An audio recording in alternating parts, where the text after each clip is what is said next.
Hi, I'm Carina Federico. I'm a partner in the tax group at Crowell & Moran, and I'm here today with Eleanor McWaters, who's a counsel in our tax group who focuses her efforts on tax-exempt entities. Great to be here.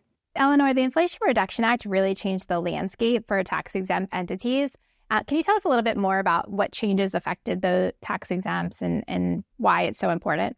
Yeah, absolutely. So prior to the IRA, federal tax credits were generally only available to offset a tax liability. So tax-exempt organizations or nonprofits without such a tax liability weren't really able to take advantage of those credits. The IRA has really changed all of that. Can you tell me a little bit more about direct pay and what elective pay are? Yeah, direct pay or elective pay is the mechanism by which tax-exempt organizations can use those credits. So they can receive a cash payment, not necessarily relating to an underlying tax liability, assuming both that they're able or eligible for elective pay and that they have met the underlying requirements for the tax credit.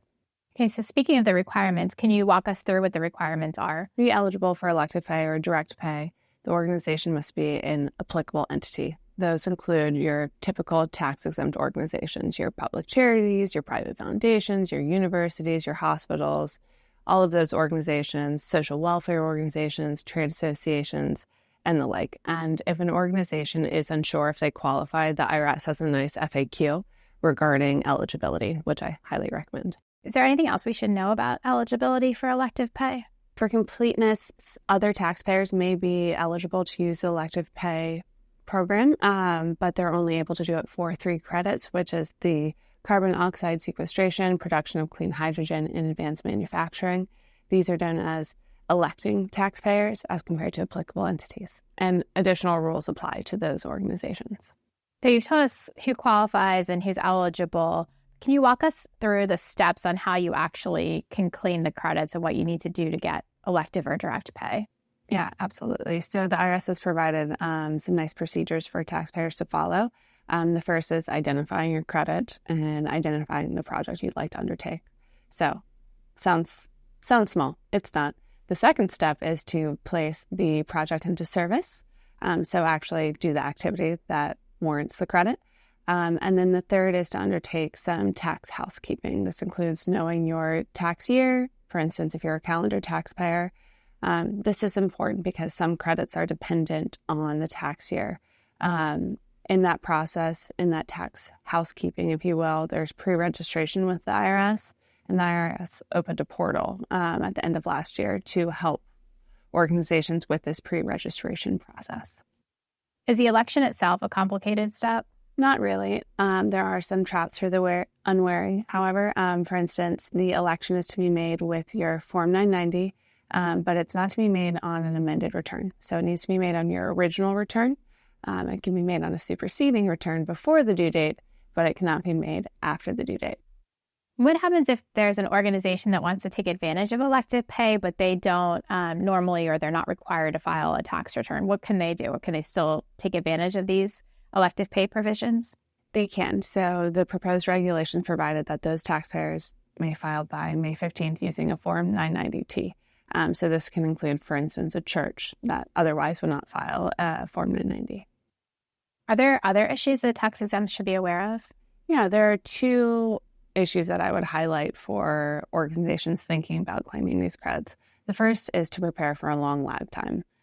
There can be quite a wait between placing the project into service, say January 2023, and then receiving the credit in the following tax year following your tax return, which would happen in May of 2024.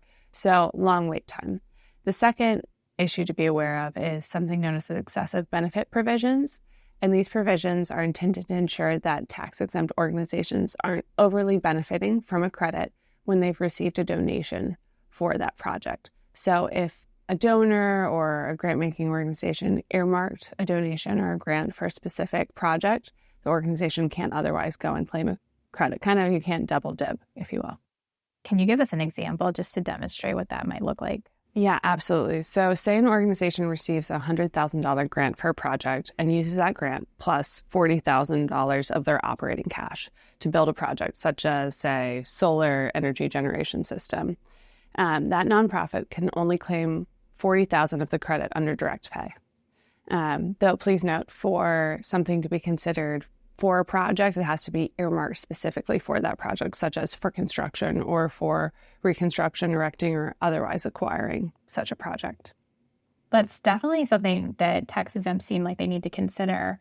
How about how tax exempts are actually taking advantage of these credits? Have you heard about what tax exempts are doing to make the most of this opportunity? Yes. So I think at this stage, a lot of sophisticated taxpayers are taking advantage of these credits. This includes large universities and healthcare systems. For instance, many universities have pledged to become carbon neutral or to just offset many of the different environmental impacts of their organizations, and they're taking advantage of the tax credits as they're already completing the work.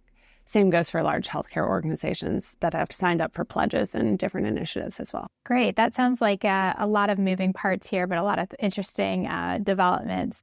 I really thank you so much for joining us today. And if anyone has any additional questions, please feel free to reach out to us through the website or to any of us in the IRA working group.